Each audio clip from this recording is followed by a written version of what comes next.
দিবালোকে অবৈধভাবে জলাশয় ভরাটের কাজ চলছে ধূপগুড়ি পূর্ব ডাউকিমারি কুমলাই ভাঙা ব্রিজ এলাকায়। অভিযোগ উঠছে ভাঙা ব্রিজে জলাশয়টিকে মাটি ফেলে ভরাট করছেন স্থানীয় এক ব্যক্তি। অভিযোগ পেয়ে ঘটনাস্থলে পৌঁছে দেখা যায় কার্যত পুলিশ প্রশাসনের চোখকে ধুলো দিয়ে মাটি ফেলে দেদার জলাশয় ভরাটের কাজ চলছে। আর এই মাটির যোগান দিচ্ছে স্থানীয় দুই ব্যক্তি বলে সূত্রের খবর। রীতিমতো ট্রাক্টর ও ট্রলিতে করে দফায় দফায় মাটি ফেলে অবাধে চলছে জলাশয় ভরাটের কাজ। রাজ্য সড়কের পাশেই চলছে এমন অবৈধ কাজ, দেখার কেউ নেই।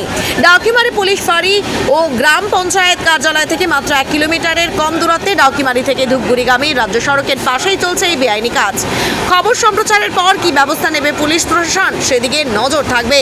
তবে জলাশয় ভরাটের বিষয়ে দিলীপ সরকার নামে ওই ব্যক্তিকে জিজ্ঞাসা করলে তিনি জানান, এদিকে জল আসে না, নোংরা হয়ে থাকে, মশা মাছি ও সাপ ঘরে ওঠে, তার জন্য জলাশয়টি বন্ধ করছি। তিনি আরও জানান, যেই মাটি দিয়ে জলাশয়টি ভরাট করা হচ্ছে সেই মাটির যোগান দিচ্ছে স্থানীয় দুই ব্যক্তি।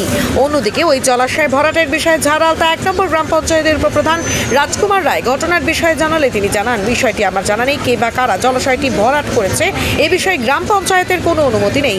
তিনি বিষয়টি খতিয়ে দেখে ব্যবস্থা নেবেন বলে জানিয়েছেন। এই বিষয়ে ঝাড়ালতা 1 নম্বর গ্রাম পঞ্চায়েতের বিরোধী দলনেতা পিন্টু সরকারকে ঘটনার বিষয়ে জানালে তিনি বলেন, প্রশাসনকে না জানিয়ে পুকুর বা জলাশয় ভরাট সম্ভব নয়। যদি পুকুর বা জলাশয় ভরাট করে থাকে তবে সেটা অন্যায় করেছে।